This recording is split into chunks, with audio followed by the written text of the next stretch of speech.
General साहब, ज़रा थोड़ा मिलिटरीली आप ज़रा बताइए कि ठीक है, मतलब कि आप ईरान जो है उसने मिज़ाइल्स फायर किए, उसने जॉर्डन में, कुवैत में, बहरीन में, कतर में, यूएई में, इराक में उसने मिज़ाइल फायर किए और रियाद में भी उसने मिज़ाइल फायर किए। But then again, do you think कि इन मिज़ाइलों से कोई फ़र्क पड़ता है इन सारी स्टेट्स को? क्योंकि अगर दूसरी जानब अगर हम देखें, अगर हम मिलिट्री गेमिंग करें अगर इसको बैठ के, तो उसमें अगर आप देखें तो यहाँ पे इजराइल और अमेरिका जॉइंटली यहाँ पे ऑपरेट कर रहे हैं, ईरान पे स्ट्राइक्स कर रहे हैं, ठीक है।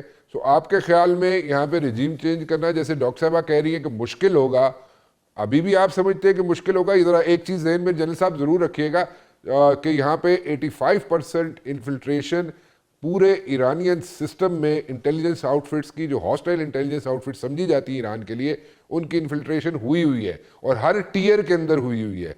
सो उसकी मौजूदगी में आप समझते हैं अभी भी कि जनाब उसको रिजीम चेंज करने में मुश्किलात होंगी? अच्छा, मैं ये कहना चाहूंगा कि ईरान ने जो कॉन्फिडेंस और रिजॉल्व डिस्प्ले किया है, दैट शोज के उनकी स्ट्रेंथ है। वो इतनी भी तरने वाला नहीं होंगे कि अमेरिका और इसराइल उसको खा जाएंगे। अच्छा। सेकंड, मैं आपको एक और इंडिकेशन देना चाहूंगा। थोड़ी देर पहले मैंने ट्वीट किया कि मुझे लगता है कि यूएस को ईरानियन स्ट्राइक्स की पेन फील होना शुरू हो चुकी है। अच्छा। वरना प्रेसिडेंट ट्रंप कभी भी न्यूक्लियर वेपन्स का जो थ्रेट है वो अपनी क्लोव से बाहर ना निकालते। अच्छा। लेटली उन्होंने ईरान को थ्रेट करना शुरू कर दिया कि अगर तुमने ये स्ट्राइक्स बंद ना की तो आई कैन गो न्यूक्लियर। सो मेरे नजदीक ये जो ईरानियन स्ट्राइक्स हैं, दे आर फेयरली इफेक्टिव और उसने पूरे रीजन को इनगल्फ कर दिया। और अपेरेंटली जो लग रहा है कि वो उनकी कोशिश है कि इनके बेसिस की जो आईज एंड ईयर्स हैं उनको पहले टेक आउट किया जाए, उसके बाद इनके पास ज्यादा लिबर्टी होगी कि वो इसराइल को स्ट्राइक करें और बाकी इनके जो एसेट्स हैं उनको स्ट्राइक करें। पर्शियन गल्फ को भी उन्होंने चोक कर दिया। आगे जो देखने की चीज है वो ये है कि क्या उनके पास जो एयरक्राफ्ट किलर मिसाइल का जिक्र हो रहा है DF-26, वो उनके पास है या नहीं है। अच्छा। अगर इस तरह की कोई डेवलपमेंट हो जाती है तो it will be very very serious blow to the US.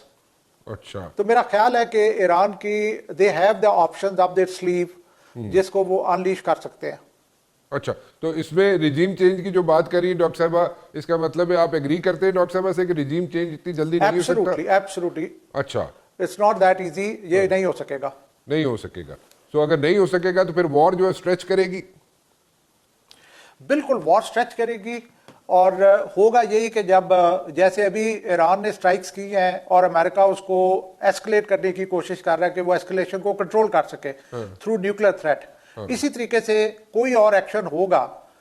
Like उनके किसी एयर शिप को स्ट्राइक किया जाता है किसी मॉडर्न सुपरसोनिक मिसाइल से, तो डेफिनेटली ये चीजें स्पाइरल होंगी और अब जो है वो अमेरिका और इसराइल के कंट्रोल में नहीं रहेंगी। तो ये जो बात हो रही है जनाब कि यहाँ पे कोवर्टली सपोर्ट कर रहे हैं रशिया और चाइना, सो अगर कोवर्टली उनको सपोर्ट कर रहे हैं ईरान को, तो फिर उससे क्या डिफरेंस क्या यहाँ पे बन रहा है उनके लिए? डिफरेंस क्रिएट कर सकते? मैं ये कहना चाहूंगी 25 में जो दो मार्के हुए, एक पाकिस्तान और इंडिया का और दूसरा इंडिया और ईरान और इसराइल का, दोनों ने जो चाइनीज टेक्नोलॉजी को एज दिया ओवर वेस्टर्न टेक्नोलॉजी। अब दोबारा एक टेस्टिंग ग्राउंड है जहां पे मुझे लगता है कि एडवांटेज जो है वो ईस्टर्न टेक्नोलॉजी की जाएगी। अगर चाइनीज ने कुछ ऐसे एलिमेंट्स लाइक उनका रेडार्स की बातचीत सुन रहे हैं जो कि स्टेल्थ एयरक्राफ्ट को डिटेक्ट कर सकते हैं, लाइक DF-22 है जिसको कहा जाता है कि वो एयरक्राफ्ट किलर है, एयरक्राफ्ट कैरियर किलर है। इस तरह के अगर कुछ उनके पास एलिमेंट्स हुए तो this can be very very serious blow to the US.